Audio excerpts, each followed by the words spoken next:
Hello all, welcome to కథ చెప్పనా. మీ అందరికీ స్వాతంత్ర దినోత్సవ శుభాకాంక్షలు. 1వ తరగతి చదువుతున్న రాము తన తాతయ్య దగ్గరికి వచ్చి ఎంతో సంతోషంగా, తాతయ్య ఈరోజు నాకు స్కూల్ హాలిడే, పద టీవీలో ఏదైనా సినిమా చూద్దాం అంటాడు. అలా తాతయ్య ఎందుకు హాలిడే ఈరోజు అంటే, ఈరోజు ఆగస్ట్ 15th ఇండిపెండెన్స్ డే కదా, అందుకని హాలిడే అంటాడు. ఇండిపెండెన్స్ డే అంటే ఏమిటో, ఎందుకు ఈరోజు హాలిడే ఇచ్చారో నీకేమైనా తెలుసా అని వాళ్ళ తాతయ్య అడుగుతారు. అప్పుడు తను ఏమీ సమాధానం చెప్పడు. సరే, ఈ కథ చెప్తాను విను అనే తాతయ్య తనకు ఒక చిన్న కథ చెప్తాడు.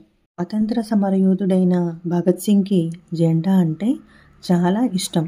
భగత్ సింగ్ పంజాబ్లోని బంగా గ్రామంలో 1907 సెప్టెంబర్ 28న జన్మించాడు. చిన్నప్పటి నుండే అతను స్వదేశాభిమాని. అతని తండ్రి, మామ, పెదనాన్న అందరూ బ్రిటిష్ వ్యతిరేక పోరాటంలో పాల్గొన్నారు. చిన్నప్పటి నుండే భగత్ సింగ్కి దేశానికి స్వేచ్ఛ కావాలి అనే ఆలోచన మనసులో బలంగా కూరుకుపోయింది. తమ పాఠశాలలో బ్రిటిష్ జెండా ఎగరడం చూసి అతడికి చాలా కోపం వచ్చేది. మన జెండా ఎగరాలి, మనకు స్వాతంత్రం రావాలి అని గట్టిగా అనుకున్నాడు.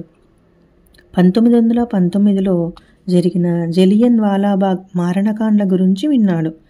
ఆ సంఘటనలో అమాయక ప్రజలపై బ్రిటిష్ సైన్యం కాల్పులు జరిపి వందలాది మందిని చంపేశారు. ఇది విన్న చిన్న భగత్ గుండెల్లో కోపం ఉప్పొంగిపోయింది.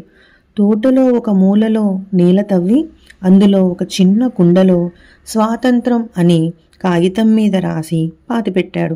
ఇది తన దేశానికి తను ఇచ్చిన ప్రతిజ్ఞ. భగత్ సింగ్ పెద్దయ్యాక బ్రిటిష్ అన్యాయానికి వ్యతిరేకంగా గట్టిగా మాట్లాడే యువకుడిగా తయారవుతాడు.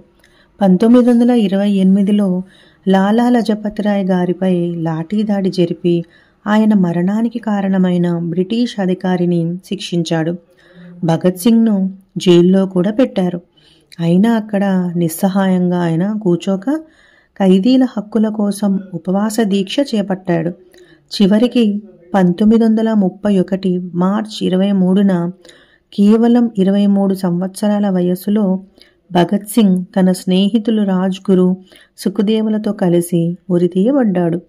భగత్ సింగ్ చెప్పిన ముఖ్యమైన మాటలు ఏంటంటే, వారు నా శరీరాన్ని చంపగలరు కానీ నా ఆలోచనలను ఏమాత్రం చంపలేరు అని అన్నాడు. సో పిల్లలారా, భగత్ సింగ్ మనకు నేర్పిన పాఠం ఏంటంటే, దేశం కోసం ప్రేమ, ధైర్యం, త్యాగం ఎప్పుడూ వృధా కావు అని రాము వాళ్ళ తాతయ్య ఈ కథ రాముకు చెప్తారు. అప్పుడు రాము చాలా సంతోషపడి, ఈ కథలన్నీ నాకు తెలియవు కదా అని చెప్తాడు. కథ బాగుంది కదా. ఓకే మరి, బాయ్, థ్యాంక్ యూ.